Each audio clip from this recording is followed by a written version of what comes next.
Jala matenda malilo sizikuchoka, sikundi sikukulila. Fata popeza Yesu Kristu akuti watu zonsezo.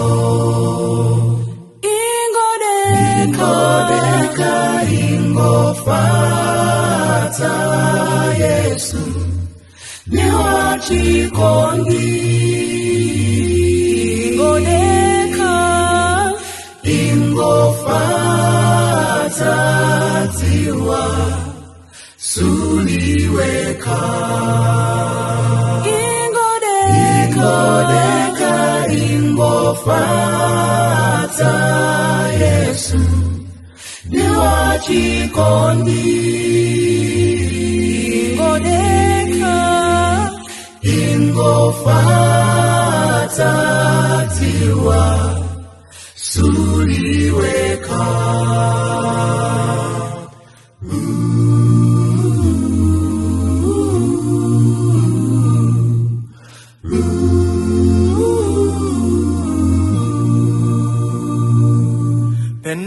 Penatuzima kwetsamhayi Timanso umasweka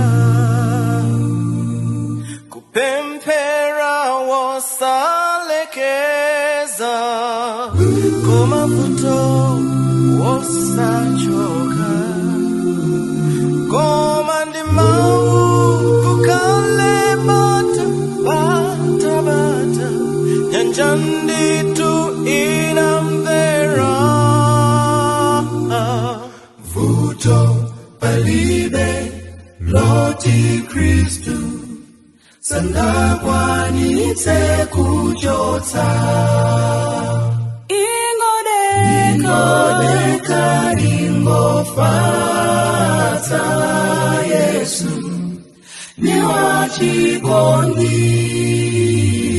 Ingodeka ingofata tiwa suliweka. Ingodeka ingofata Yesu ni wachikondi. Ingodeka ingofata tiwa suliweka.